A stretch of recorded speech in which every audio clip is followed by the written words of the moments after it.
ప్రయత్నం చేస్తున్నా.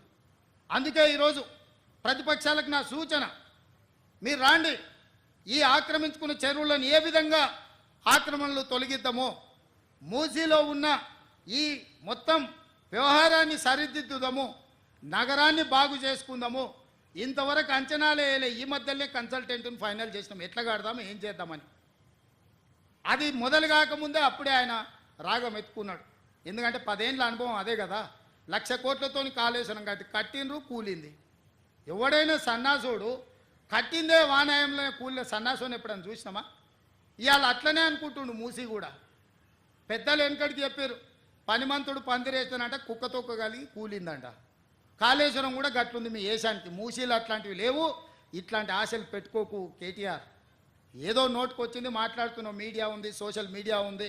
ఆ సినిమాలో ఎవడో చెప్పిండు కదా, అమ్మ గీసుకోవడానికి గడ్డం ఇచ్చావు, రాసుకోవడానికి పేపర్ ఇచ్చావు, చూపించుకోవడానికి టీవీ ఇచ్చావు. అట్లా మీ అయ్య నీకు మొత్తం రెడీగా చేసి పెట్టిన మందిని దోషి.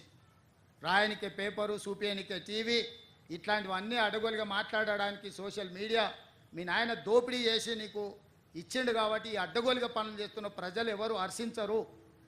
అందుకే మిత్రులారా, ఇది సందర్భం కాకపోయినా కొన్ని వివరాలు ప్రజలకు చెప్పాల్సిన అవసరం ఉంది. ఈ వేదిక మీద నుంచి చెప్పిన ఏది ఏమైనా ఈ ఫ్యామిలీ డిజిటల్ కార్డ్ తెలంగాణ పేద ప్రజల యొక్క భవిష్యత్తును మార్చబోతుంది.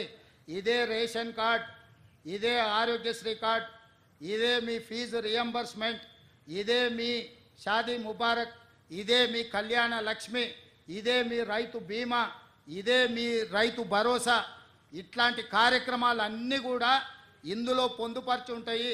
మీ కుటుంబంలో పెద్దలు ఎవరైనా అకాల మరణం చేస్తే వాళ్ళ వివరాలు తొలగించడానికి, మీ కుటుంబంలో పిల్లలకు పెళ్లి అయితే మీ కొత్త కోడలు వివరాలు పొందుపరచడానికి, మీ ఆస్తులు తల్లిదండ్రులు చనిపోతే విరాసత్ కింద మీ పేర్ల మీదకి మార్చుకోవాలన్నా ఈ కార్డు అన్ని రకాలుగా మీకు ఉపయోగపడుతుంది.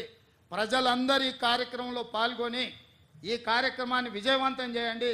వీలైతే మీ కుటుంబం అంతా ఒక గ్రూప్ ఫోటో దిగి ఈ డిజిటల్ కార్డుకి ఇవ్వండి. గవర్నమెంట్లో మీ కుటుంబాన్ని మొత్తానికి సంబంధించిన ఫోటో వివరాలు కూడా ఉంటే